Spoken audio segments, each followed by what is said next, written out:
Hello everybody, this is City Scrapper. I'm so glad you could join me on my channel today. Today I thought I would do something a little different. I'm going to start off this My Creative Scrapbook video with a little share of all of the items that were in the kit. I'm starting with the papers here. We got two of the papers, and then we got one of each of the remaining papers that are in the collection. And the collection is Magic Love, and that's a Prima collection that is designed by Frank Garcia. And if you're familiar with Frank Garcia papers, he often has pinks and sky blue and kind of a Tiffany blue, and this collection is the same. It also, though, has mixed in a little bit of red. So I really love the papers that are in this collection. And we also got some ephemera. Some of the images that are in the ephemera and the chipboard pack are balloons, hearts, and animals that are usually associated with spring, like chicks and lambs and bunnies. Here is the chipboard. There are lots of images, and I use quite a few of these on the layout that I'm going to be making in a few moments. And this is a stencil, and in the stencil there was tucked in a doily, and that's a Vicky Bouton stencil, and I was really excited to get a doily. These beautiful Bow Bunny stamps. I do make a layout using these stamps. And we also this month got these three beautiful sets of flowers. The ones on the left are iridescent. There are smaller ones in the center. I love those smaller ones, and then the larger ones on the right. And we always get 3 packs of flowers in every kit each month. And something a little different this month, I was really excited. We got these pearls, and we also got a piece of lace. I use a lot of loose pearls on my layouts, but I never thought to use a string of pearls. So I use that on 2 of my layouts this month. So I picked out a few cards and pieces of ephemera and chipboard pieces and fussy cut pieces, and I am distressing the edges of all of these pieces. I have 2 piles. The one that you see that's toward the top of the screen, those are pieces that I don't want distressed. They're chipboard and fussy cut pieces. I don't want to distress those, but I do want to distress all of these rectangular cards. So I just use my scissors and I rough up the edges of all of them. Once I finish with the distressing, I'm going to be inking the edges of all of the items that are on the table. I'm using some Distress Oxide in weathered wood, and I'm using this dauber, and I'm going to go around the edges of everything. This chipboard, I don't know if it's different than other chipboard. It seems to be a little more matte, and so because the surface is not shiny or laminated, it takes the ink pretty well. I don't include all of the footage of me inking the edges of all these pieces, but I do ink the edges of every last one of them.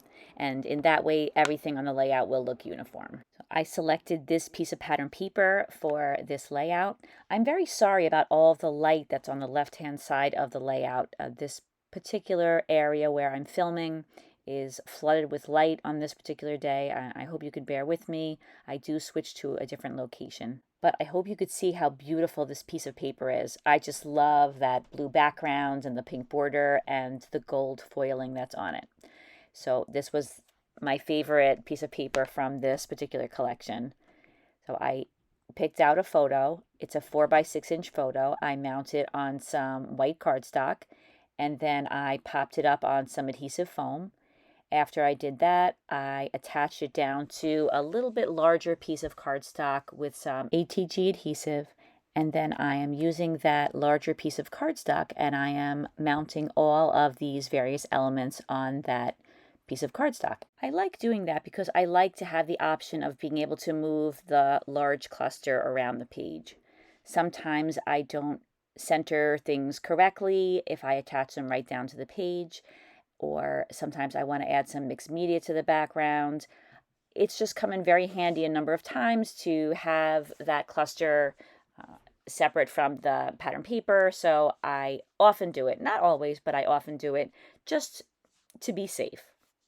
Now on this particular layout, I don't add too much mixed media to the background. I just add a couple of splatters, but sometimes I'll tell myself I'm not going to add any mixed media, and then sure enough, I decide at the end that I want to add some modeling paste or I want to add something to the background, and then it becomes tricky to add it without getting the mixed media all over everything that I've already placed down.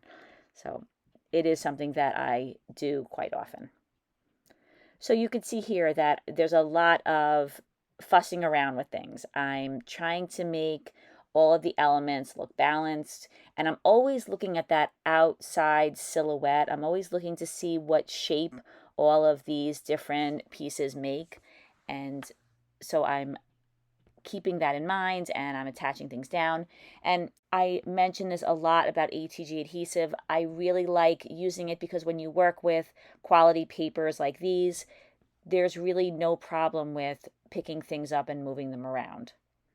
I know I see some people, some scrapbookers, they will put some glue on the back and they'll attach things down, and it doesn't seem to be a problem for them. For my particular way of working, I really like that option of being able to go back and tweak things and move things around. Everybody's different, and I feel like you have to just do what works for you. And you have to know yourself as a scrapbooker. I know me, I am not that decisive sometimes, and I do like to change my mind. You can see that I am using a lot of foam, and I'm using the foam to lift up some of these embellishments so that they are at the same height as the elements on the page that they're resting on. So for example, the balloons and the title that is love, those are resting on the photo and nothing else. So I had to put some layers of foam behind them. This is a photo that was taken several years ago now. I think that my daughter was in her junior year when she went to a prom with a friend. And I remember this dress so well. I don't remember exactly what the issue was. I'll have to ask her.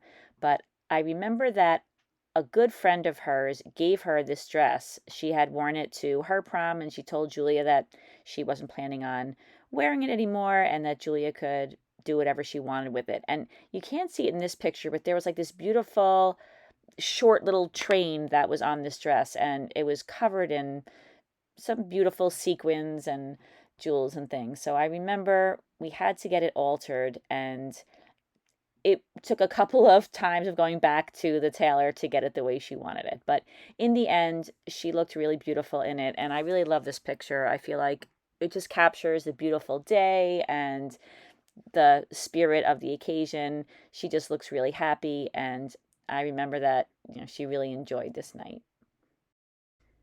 Those roses that I'm working with right now, those were fussy cut out from one of the pattern papers.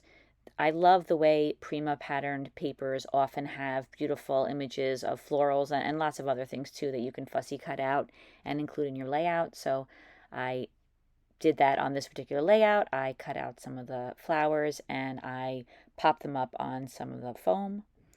And now I'm going in with those beautiful dimensional flowers that are included in the kit.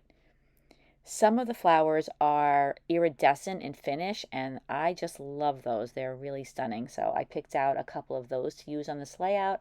And then I also included some of the other flowers, the smaller flowers that were in the pack that I showed you at the beginning. And I like that they're all different sizes of flowers because I really like the way that the variety looks on the layout. And my favorite pieces from the chipboard set were so simple. They were just these circles. They look like bubbles to me, and I could have used 100 of them. I absolutely love them. I love the way they also come in different sizes and they come in different colors, and they just add to this festive theme here with the balloons and the flowers, and I feel like they are just so beautiful, and I love the feel that they add to the layout. So I'm just placing them all around the photo in little clusters, and I'm varying the colors and the sizes of the little bubbles. And now I'm going to be working on the tag. So my hole punch isn't big enough for this little, I guess you could kind of call it like a reinforcer or a page saver. This was punched out using a We Are Memory Keepers punch, and it works really well with tags, but I really need to get a larger hole punch because I have to kind of punch in it a couple of times in a little bit of a sloppy way. It doesn't matter because the circle covers up the sloppiness, but it would just make more sense to have a larger hole punch. So I put some just regular white ribbon through the tag. And now I'm adding the only mixed media that I add to the background. I'm just adding some white splatters. I just didn't think that this particular piece of pattern paper needed anything.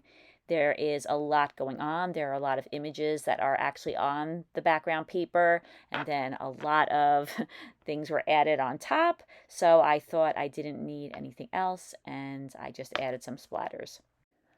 Then I decided that I thought it would be kind of cool if I added some shininess and glitter to the little bubbles.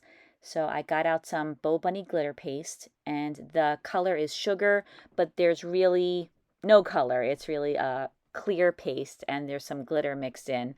But although it's clear, it's also very shiny. So it's the perfect addition, I think, to these little bubbles.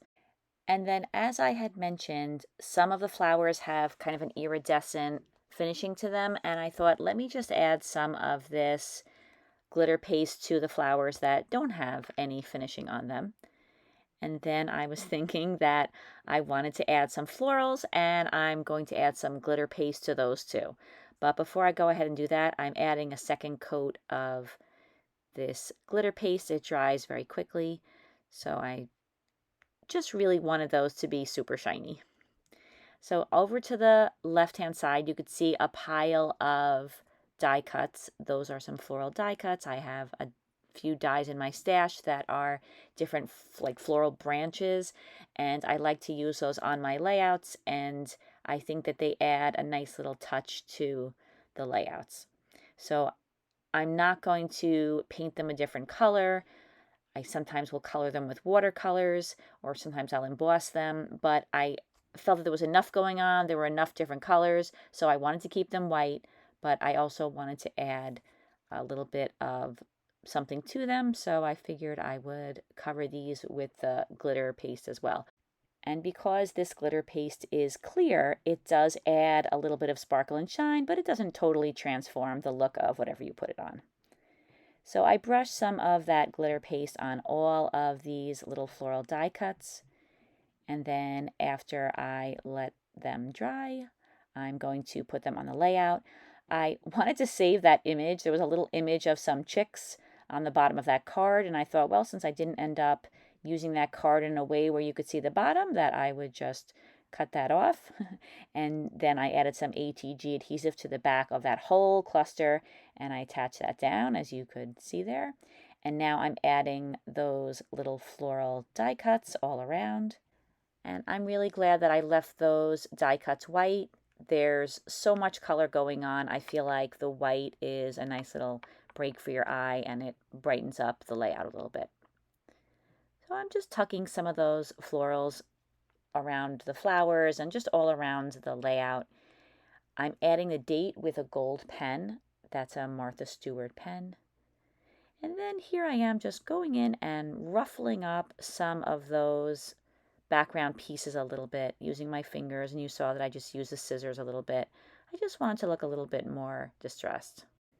And then I decided that I wanted to add my favorite embellishment. Even though you could really barely see this, I wanted to add some photo corners.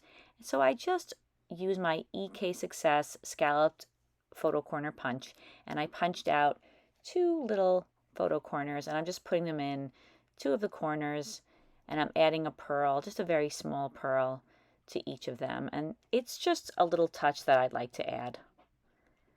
So now I'm taking this Elmer's gel glue, and I'm just going to go around and attach down the florals. And I always attach the florals just at the base. I just don't like the look of them glued down to the whole layout. I think I like the way they will kind of sit slightly above the top of the paper, and it creates a little bit of dimension, a very small bit of dimension, and also a little bit of shadow. I had this really, really old sticker sheet. It's a My Mind's Eye alphabet sticker sheet. I can't even tell you how many years ago I got it. And I just wanted to add a little something to love, and it's a little teeny tiny sticker that says "My Beautiful Girl." That wasn't included in the kit, but I just happened to have that, and it just happened to go with the photo, so I just added that in there. And now I'm using my scissors, and I'm cutting off the branding strip, And that completes this layout. Here are some close-ups of the layout. Thank you so much for watching, and I hope that if you like this video, you will give it a thumbs up. And as always, I have the link to the My Creative Scrapbook website in the description box. They have lots of beautiful kits to choose from, and they have new kits every month.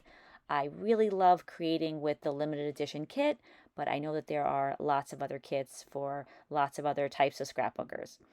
So I just wanted to say thank you so much to everybody who is watching my videos and is liking them. And I really love each and every one of those lovely comments. I hope that everybody has a great day.